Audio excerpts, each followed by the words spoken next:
je vous donne un commandement nouveau. Aimez-vous les uns les autres comme je vous ai aimé. Telles sont les paroles du Seigneur Jésus-Christ, le chef et le Père de l'Église.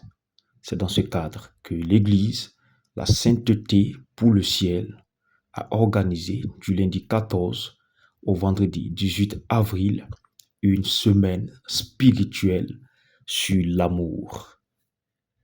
Un temps riche d'enseignement, un temps riche de délivrance, un temps riche de restauration pour les enfants de Dieu.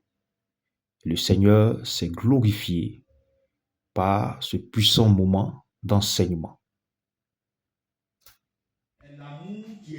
Des temps d'enseignement avec les serviteurs de Dieu, de l'Église.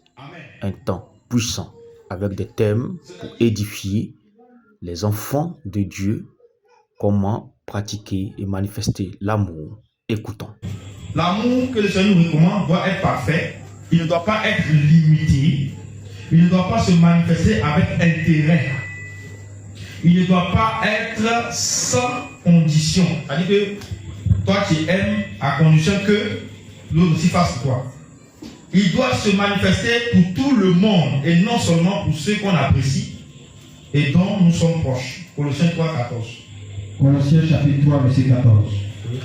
Mais par-dessus toutes ces choses, revêtez-vous de la charité, revêtez-vous de l'amour, qui est le lien de la perfection. Les différents caractères de l'amour. 1. L'amour est patient. Écris, ça va t'aider demain.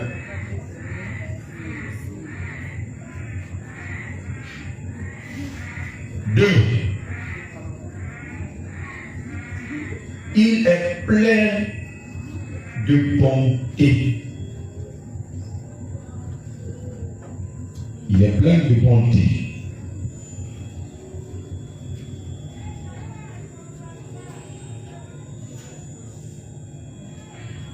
L'amour n'est point envieux.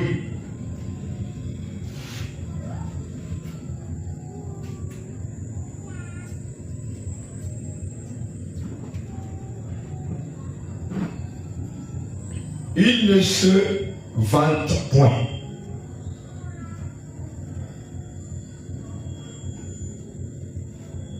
Il ne se vante point. 5. 4 plutôt. 5. Il ne s'enfuit pas. Des temps forts de prière les uns pour les autres. Car l'amour fraternel, l'amour véritable, consiste aussi à prier pour son frère, à prier pour sa sœur, à la soutenir dans des moments difficiles, à demander la grâce, à demander la faveur de Dieu sur sa vie.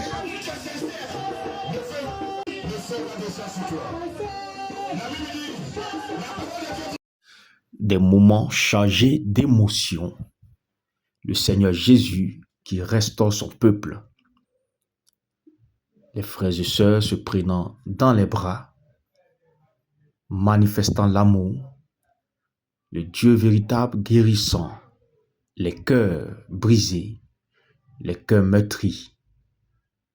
Le Dieu véritable voyant ses enfants, les bras dans les bras, avec une joie parfaite, celle qui descend du ciel. Ce fut un moment intense de communion fraternelle, un moment intense de réconciliation, un moment intense d'émotion, de joie, de paix, communiqué par le Seigneur Jésus-Christ de Nazareth. Le Seigneur nous appelle à cette communion et nous devons le manifester.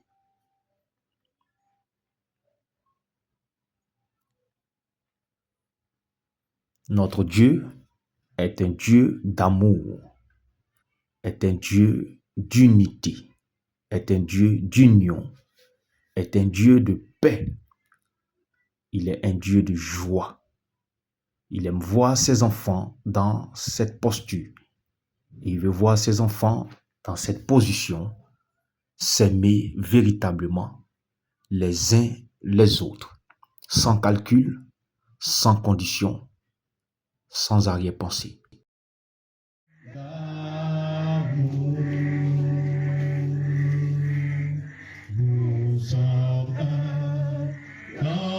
Un chant à l'unisson, les mains dans les mains,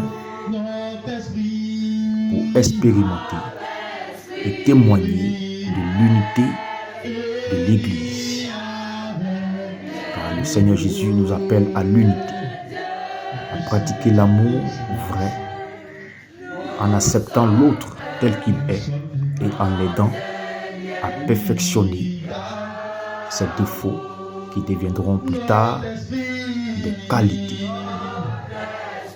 Le Seigneur veut nous voir comme une chaîne unie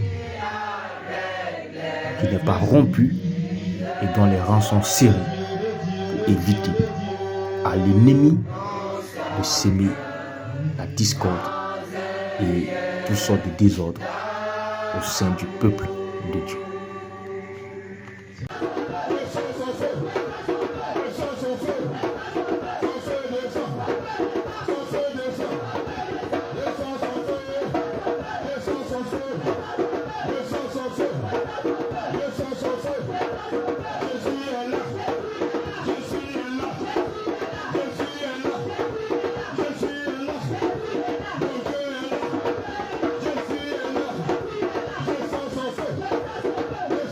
À la suite de ce programme, des réactions s'en ont suivi de la part des serviteurs et servantes de Dieu.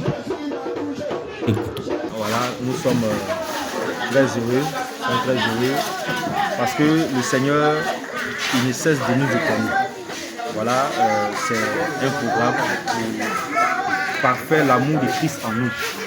Parce que, étant enfants de Jésus, nous devons véritablement manifester l'amour. Nous devons être caractérisés par l'amour. Donc, le Seigneur a permis ce programme pour renforcer encore son amour dans le cœur de ses enfants. Pour donner à ses enfants encore d'aimer et d'aller dans une autre dimension de l'amour. Voilà, donc le programme s'est très bien passé. Le Seigneur a délivré ses enfants. Le Seigneur a restauré les cœurs, a guéri les cœurs et a mis le fruit de l'amour en nous. Et le Seigneur a manifesté sa puissance. Et nous pouvons que lui dire merci. Parce que l'amour est au centre de tout. L'amour est la base de la vie chrétienne. Voilà, que le nom du Seigneur soit glorifié et que le Seigneur vous bénisse. Le Seigneur, par sa grâce dans cet enseignement, m'a fait comprendre beaucoup de choses, m'a renforcé encore les connaissances que j'avais et m'a permis de pouvoir parfaire ce qui n'allait pas en fait.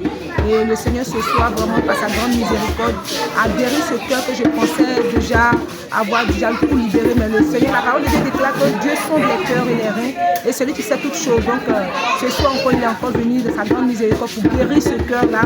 Et vraiment, c'est une joie très grande pour moi. Une joie immense d'être dans sa présence, d'avoir participé à ce programme. Et vraiment, je ne peux que lui rendre gloire. Je prie que vraiment vous qui êtes de l'autre côté, je prie que vraiment cet impact soit sur votre vie. Que l'amour déborde dans votre cœur, c'est ce soir le cas pour nous. En tout cas, je retourne dans ma maison avec cette joie pour inonder ma maison, pour inonder mes proches et que notre Seigneur Jésus. Ce moment était très bien. Amen. Savoir que le Seigneur s'est glorifié, s'est manifesté dans la vie de tout et chacun de nous. Amen. La Bible dit que quiconque croira sera sauvé et il aura la vie éternelle. Il faut savoir que l'amour c'est Dieu qui est l'amour. Quand on parle de l'amour, c'est Dieu qui est l'amour. Donc si vraiment tu as accepté Jésus, il faut savoir que tu as l'amour pour toi. Et il faut vivre cet amour parce que le Seigneur a mis en nous. Il a mis en nous, mais il faut manifester cet amour. Donc vraiment, croyons et marchons, demeurons ensemble, serrons-nous les mains et dans les difficultés, dans les problèmes, que le Seigneur soit nos soutiens. Un chrétien, vraiment, aller au ciel. Tu dois vraiment rechercher l'amour. C'est-à-dire tu dois gêner et prier pour que le Seigneur te fasse grâce et donne cela. Lui-même l'a dit dans sa parole qu'il donne un cœur nouveau, un esprit nouveau d'Israël et il fera en sorte que ce peuple puisse mettre en pratique ses préceptes, ses lois. Nous devons demander cela au Seigneur. Il veut rechercher véritablement les choses périssables, les choses de la terre. Nous devons, comme le Seigneur a dit, rechercher les choses d'en haut. Sans l'amour là, il n'y a rien. Si tu faut cracher du feu, comme le livre de 1 Corinthiens 13 le dit, nous devons vraiment rechercher, prier, même gêner, pour demander que ces paroles-là, de ce livre-là, s'accomplissent dans notre cœur, dans notre vie de tous les jours. C'est un moment merveilleux, un moment que tu es venu encore soigner les blessures du cœur. Avec la parole du Seigneur Jésus. En tout cas, l'amour le plus grand de tout. L'amour que le Seigneur nous donne la force. Qui nous donne vraiment cette capacité de véritablement vivre cet amour dont la Bible parle. À nous les chrétiens. À nous qui avons laissé le monde pour suivre Jésus. Qui nous donne la capacité de vivre cet amour entre nous-mêmes. Et au dehors aussi avec les païens. Cette semaine-là, le Seigneur nous a fait grâce. Le Seigneur, c'est une semaine bénie. Et je veux dire merci au Seigneur pour tout ce qu'il a fait, pour chacun d'entre nous, pour tout ce qu'il a renouvelé en nous parce qu'on en avait besoin. Voilà. Le Seigneur nous a fait la grâce cette semaine-là. Je lui dis merci, merci, merci. Je bénis son nom. Je lui rends toute la gloire. Et vraiment, que cet amour-là s'attache à nos cœurs véritablement et que nous puissions manifester cet amour-là puissamment autour de nous. De la même manière que le Seigneur Jésus a manifesté son amour pour nous sur la croix de Golgotha, de cette même manière-là que nous puissions manifester cet amour-là. Que ce soit à l'église, que ce soit dans nos familles, que ce soit en dehors de nos familles, vraiment que nous puissions manifester cet amour-là. Que nous soyons vraiment remplis, débordants d'amour pour nos frères. Alléluia. J'aimerais dire à quelqu'un que Jésus est amour. Et sans l'amour, tu ne peux pas rentrer au ciel. Bien-aimé, tu peux fêter la Pâque, la date prévue, et puis tu n'as pas l'amour en toi. Tu ne peux pas rentrer au ciel. Donc nous avons fait ce qui est nécessaire et après ajouter ce que le Seigneur demande. Donc voici pourquoi nous sommes là actuellement et que nous avons fini emporter tous ceux que nos cieux ont vu ce que le Seigneur a fait. Je vais bénir le nom du Seigneur Jésus-Christ pour notre vie parce que nous avons eu confiance et foi en Jésus. Et nous avons vu ce que le Seigneur a fait. Et nous disons merci au Seigneur Jésus-Christ pour ses enfants. Parce que il faut dire que les brebis ne nous appartiennent pas. Mais les brebis appartiennent au roi de gloire, au lion de la tribu de Juda. À celui-là qui donne le souffle de vie et qui arrache le souffle de vie. C'est à lui appartiennent les brebis. Donc, gloire soit rendue à l'Éternel. Il a répondu présent par son Saint-Esprit, par son onction, par son feu. Et nous avons vu ce qu'il a fait dans le cœur de tout un chacun. Il faut dire que l'un des premiers fruits de l'Esprit de Dieu, c'est l'amour. Après viennent les autres. Ça veut dire que l'amour au départ et l'amour à la fin. C'est à cause ça il dit, je suis le commencement et je suis la fin. Soyez bénis. Bénis le nom du Seigneur pour ces serviteurs qu'il a inspirés, en tout cas ce moment. En tout cas, moi seulement ça m'a fait du bien et je sais que ça fait du bien à mes frères et sœurs. En tout cas, dans les débuts, ça n'a pas été facile pour moi parce que je me sentais tellement malade, lourde, mais le Seigneur Au dernier jour, c'est vraiment glorifié. Et je sens, en tout cas, mon cœur est réjoui, je suis dans la joie. Je suis débordée d'amour. Que le Seigneur vous bénisse. Un peuple restauré ne peut que célébrer son Seigneur. Gloire à Jésus-Christ.